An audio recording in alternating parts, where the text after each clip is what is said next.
Hi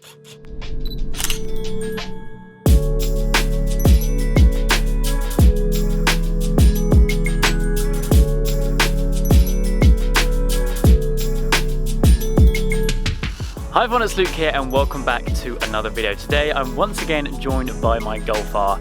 I don't know about you, but I am really enjoying making content with this car with you guys, and I hope you guys are enjoying it too. But today I'm going to be doing something a little bit different. Now, I've lived with this car now for about a month and a half, and I've done around 1,000 miles. Now I understand that that is fairly early on in the ownership process. However, there are a couple of things which I've discovered which I don't necessarily like. So I'm putting together this video for any of you guys out there who are in fact out there to buy a Golf R, just so you know some of the things which aren't necessarily up to scratch.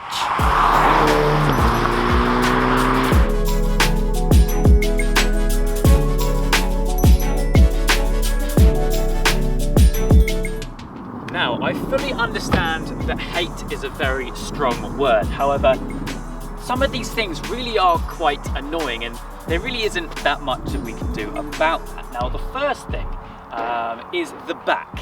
Now, don't get me wrong, this car as a whole looks fantastic, if I do say so myself, especially in this spec. But I just think that the rear part of the car, more specifically the top half, just is a bit bland. It looks too Golf. Now, obviously this is a Golf, it's a Golf R, so it should have bits like an extended rear splitter for exhaust and bits like that, but I think it needs a carbon lip. Now, I hope that you guys do agree with me here, but I just think that it needs a little bit more oomph.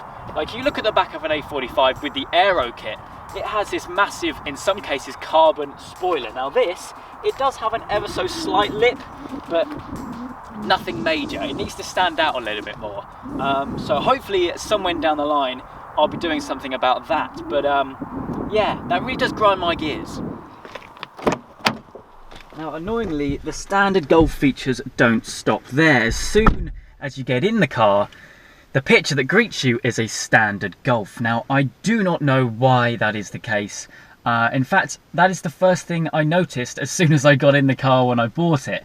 You think logically that there would be a Golf R pictured on the virtual cockpit, but no, it's a standard Golf. Now, I completely understand that that is a very, very petty point, but it's just the little things like that which you kind of expect, I suppose.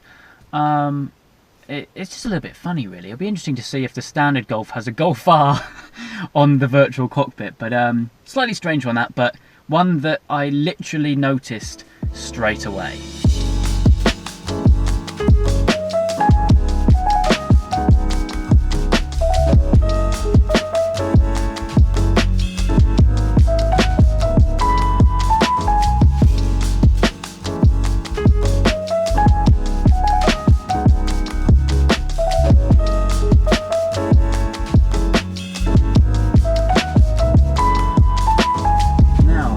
Third thing that I, well, don't necessarily hate, I think hate is a strong word, but strongly dislike about my Golf R is actually to do with the accelerator pedal. Obviously the way that it delivers power is not an issue in the slightest. 310 brake horsepower is nothing to complain about. But I think there's some sort of pedal limit, and I've actually discovered this in quite a few DSG auto cars. So now I'm in manual. To put this up to 5th and go down to that limit, I'll just accelerate as normal. But then if I go past that limit, it downshifts for you and flies. Now, surely if you wanted to change gear or change down a gear, then you would do so, and you would have the full 100% of the pedal to do whatever you want. But with that, you almost go past that limit almost, and it just automatically downshifts and flies. I mean, I'm not complaining the fact that it flies. In fact, this thing is ridiculously quick. But I just find that bit kind of annoying. Now, it's all right, obviously, if you're from stationary and you plant your foot 100%. It's just when you're already moving and you kind of want to speed up a bit. So say if you're on the motorway, you want to overtake a lorry, you indicate to go into the outside lane, and you need to speed up a bit, and you just unnecessarily downshifts to second and you're gone. It's just a little bit of a funny one, really, and I don't really understand it.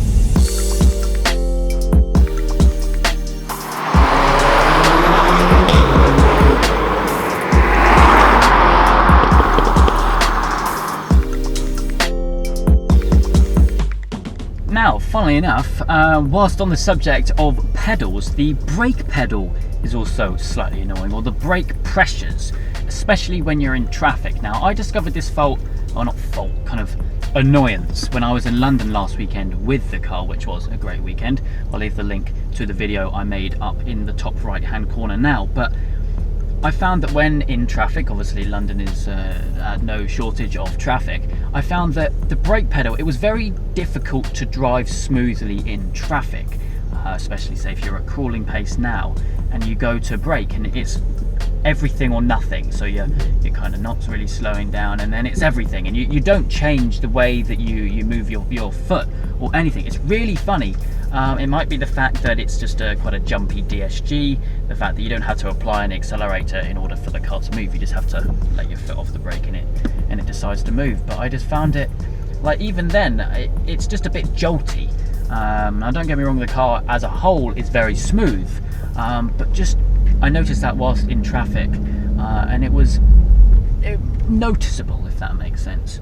Very difficult to, like I said, drive smoothly, and especially when you're on a slight incline. So up till now we've covered the rear end being slightly dull and boring, the standard Golf graphics on the screen, and both the accelerator pedal limiter, and finally the difficulty to drive smoothly in traffic with the brake pedal. But the fifth and final thing, which I don't necessarily like about the Golf R, means I need to pull over. So that's exactly what I'm doing now.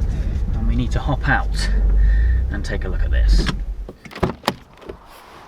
So, up till now, I'm sure you guys are very familiar that I wanted a lapis blue car. And from back here, it looks absolutely phenomenal. I understand the camera doesn't fully understand the colour. And yes, it's a fantastic colour, but as you get closer, you can actually notice that the paint is actually very orange peely. Now, if you guys don't know what that is, it's basically the kind of haziness that you can see in the reflections there. It's actually really, really difficult to try and pick this out, but it's not a fault with this specific car. It's a fault, or defect, I suppose you could say, with every single car that Volkswagen make. It's how they make their cars, and from factory the paintwork isn't necessarily up to scratch, and I really want to get this car looking perfect, like the paintwork absolutely perfect, and I am actually working on that.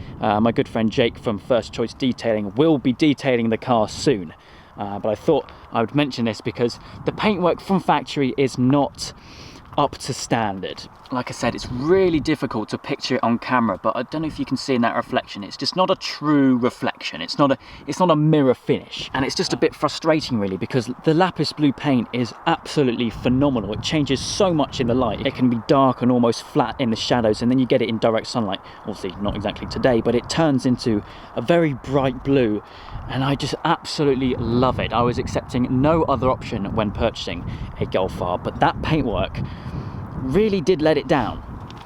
So there we are. Those are the 5 reasons or 5 things that I don't necessarily like about my Golf R. Now, like I mentioned at the beginning of the video, this is very early days in the ownership process, but these are things which I've already noticed in doing under 1,000 miles in the car. But the reason I'm down by the front of the car is there is kind of one bonus reason which I don't like about this specific car, and that is to do with the plate.